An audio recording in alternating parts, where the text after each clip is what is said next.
Welcome back to Flipping Pages, Stirring Sauces. Um, Last time we left off on chapter 10, and we will be picking up today at chapter 11. As I've said before, I am not a perfect person, and I will make mistakes by way of mispronouncing words and misreading statements, but I will do my best to correct them. The title of the book is Spiritual Messages Channeled Through Me. It was written by my sister Denise Green, and she has given me full authority to present it here on this platform in its entirety. The title of this platform is Flipping Pages, Stirring Sauces, which is kind of unusual, but it was derived from my love affair with cooking, baking, also eating, reading, writing, and being a mother. Um, Being a mother, you do all those wonderful things for your children. And later on, I will be featuring some of my own books, as well as doing some cooking and some baking and sharing my recipes with you. Um, I might even throw in some fun things with my boys. I'm still considering that. And much later on, I will share one of my experiences with you, which is a topic that is very much in the news these days, all over the place. For many years, I carried this secret alone and became brave enough to share with the people who I thought would protect me and get justice for me, and that was not the case. But as I've said before, I'm at a point in my life where I don't have the same concerns or hang-ups as I used to have. So I will be pulling that out from under the carpet and sharing it with you. And who knows, maybe there are other people out there who have had the same experience and, are in the same position that I was in, too afraid to talk about it and self-blame. But anyway, I will get on with the reading. And the topic today, help from another sphere. Baruzzi wakes up in his bed, feeling the effects of a pounding headache. One hand naturally goes to the source of the pain. There, on the right side of his forehead, he finds a plum-sized lump, the color matching that of a delectable purple plum. He briefly thinks he has had a terrible nightmare. Assessing the giant-sized lump with his fingers, the horror that never fails to accompany a bad memory rushes through him. He rushes to the kitchen, almost fainting on his way there. No one there. He looks up at the loft. No movement there. He flings the front door open to the wide open greenery, the tree-lined pond in the distance. In anguish, at a loss, not sure where to start, he reaches for a shotgun kept above the fireplace and stops short. Nothing there. Killing Brandes is not your best option. He turns towards the voice. He sees Hanaru. He closes his eyes and tries to press away the headache that is causing him to hallucinate. I am not your imagination. I am here to help you. So are they. Baruzzi is now able to see Dureni and Ani. I know you. I remember all of you, but you... No, we're not dead. They're not about to give him a lesson in spirituality because his goodness far exceeds that of any righteous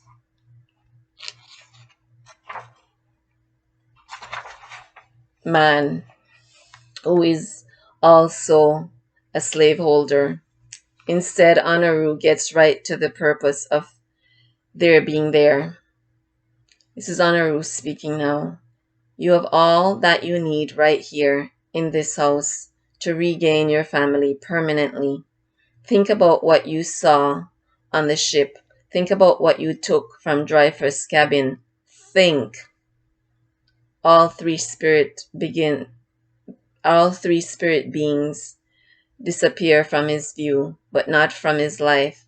They could tell him what he will find and exactly what to do with his findings, but they will not. Their role is to guide him, not to take his place in his life. Whether he is hallucinating or whether he has all his faculties, he decides to adhere to the instructions that have been given to him in his desperate circumstance. He sits at the kitchen table and tries to make sense of how long he has been unconscious. The sunshine reflects brightly off the kitchen table. I must have been out overnight, he concludes, since fate turned on him just after supper time.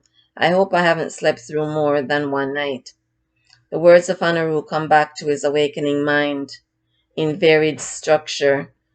To regain family, you have all that you need in this house. Think permanently.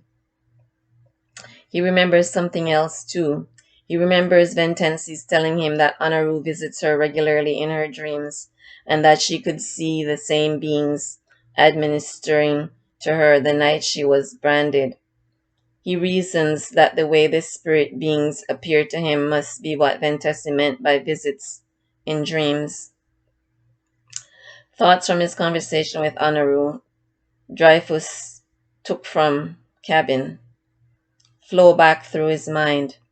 How would he know that unless he was there? He saw me. He thinks back to the conversation Dreyfus was having with Blytis when Blytis murdered him. It's true. It's all true. The spirit beings did visit Dreyfus.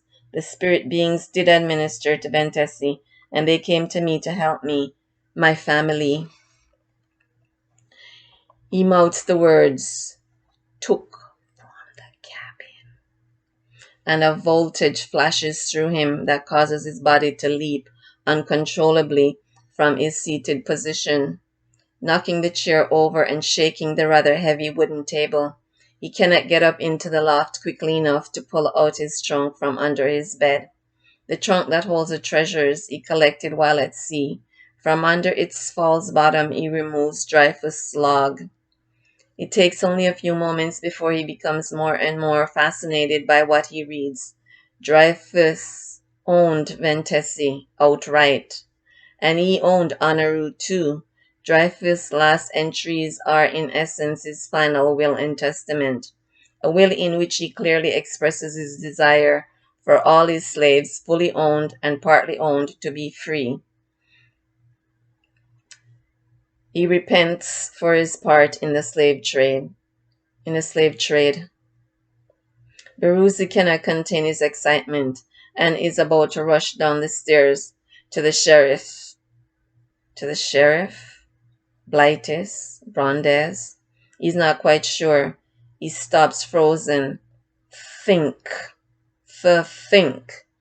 Because Honoru flashes before him and is gone again. He sits on his bed in a loft that now looks more like a library than it does a place for sleeping, and gazes into the trunk where he leans in to retrieve Dreyfus's chain watch. In the nearing 3 years he has had it, this is the first time he has ever had an inclination to examine it. He clicks the back of the watch open and finds folded therein the marriage proposal note Dreyfus had written to his love Grace, signed and all, Dreyfus Tobin. It, Beruzzi reasons, is obviously something Dreyfus chose to retrieve to keep that tangible part of his pledge to Grace close to him at all times. He reaches into the trunk once more and retrieves the gold locket with Grace's portrait therein. He removes the portrait and reads the note on the back. To my love, Dry. I will love you always, Grace.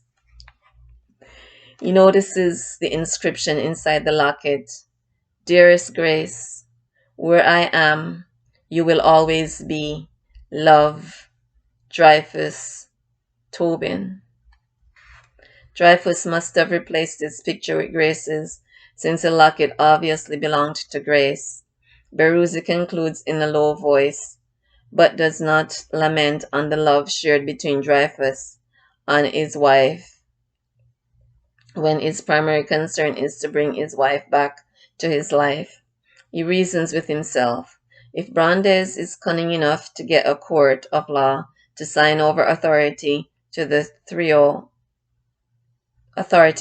trio to him, vindictive enough to sell the trio to his own most rivaled adversary in business, and if Blytis Rodin is wicked enough to murder a man in cold blood and claim his victim's property as his own, how can I possibly compete with their mindset?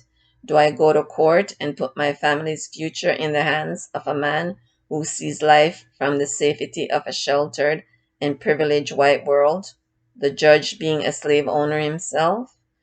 Do I go to the sheriff who had no inclination to believe me when told that the legal system was beaten by two unscrupulous buzzards?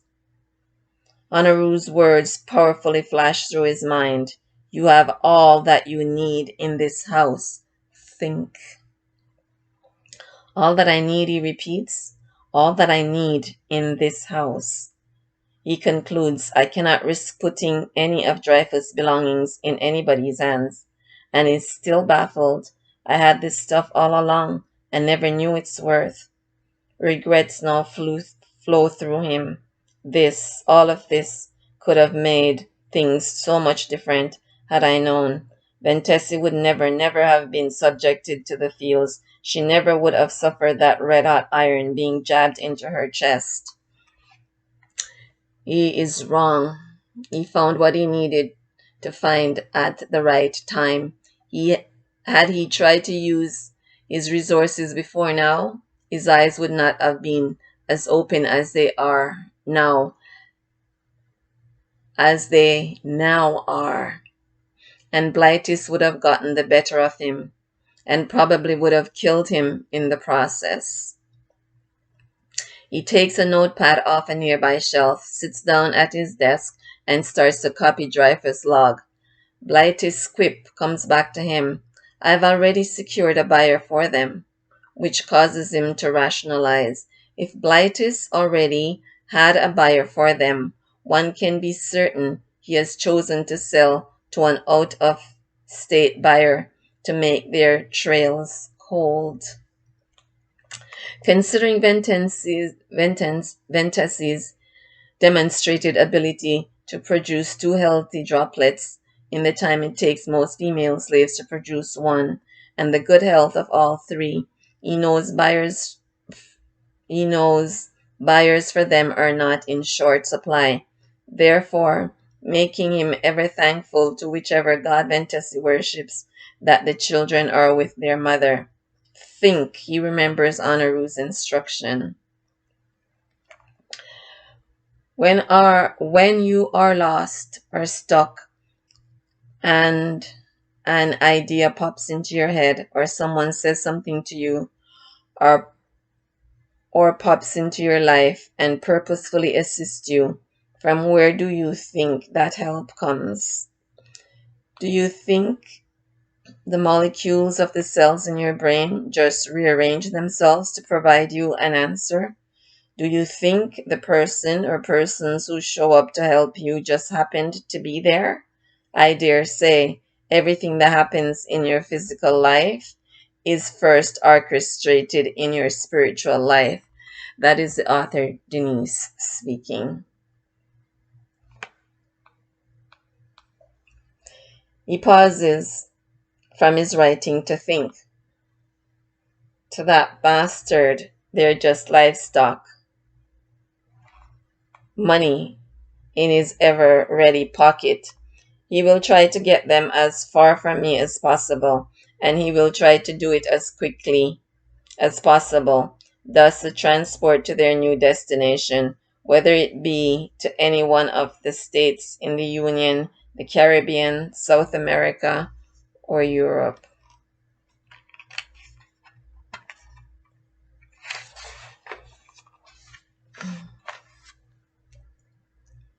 Starting under the cover of darkness, their transportation process will be continual.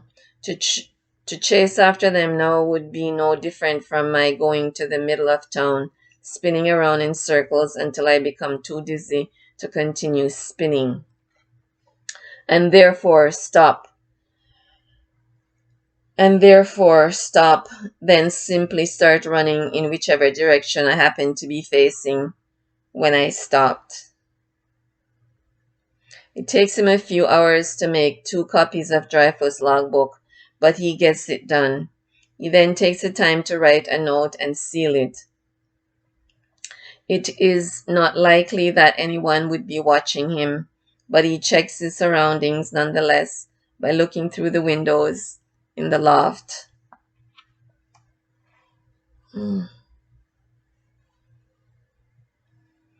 Outside is as peaceful as it had always been when no one came calling. He removes a piece of the wooden wall, reaches into the hollow, and removes 2 thick stacks of money and some documents. Gathering all his valuables, he heads downstairs.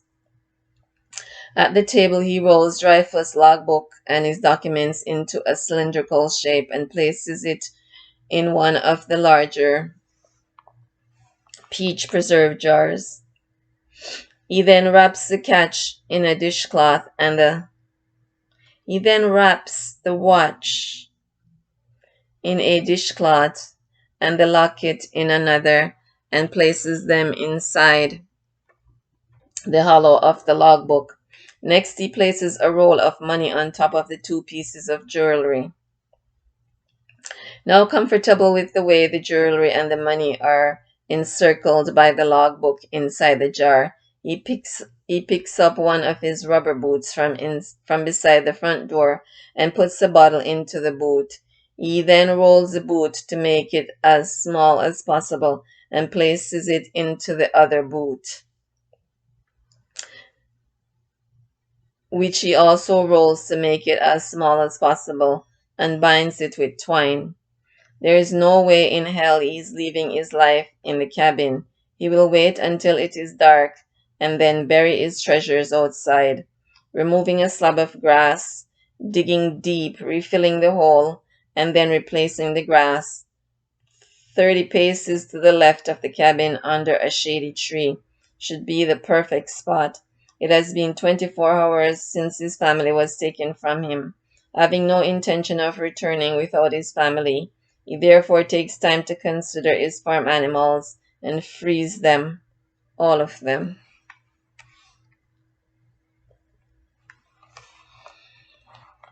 It is morning.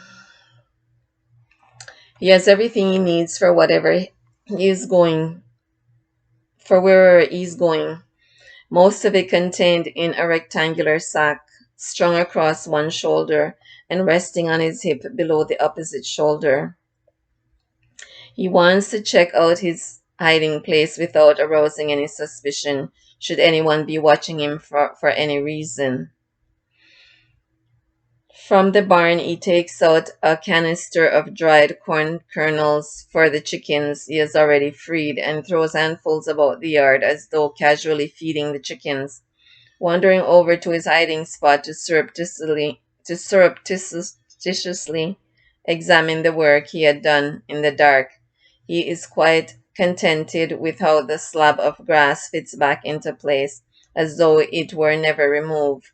Still, to ensure the edges of the removed patch will not dry out before they take again, he checks the wetness of the mud supporting the grass that he generously watered last night checking by putting additional pressure into his steps, starting a few steps from his hiding spot.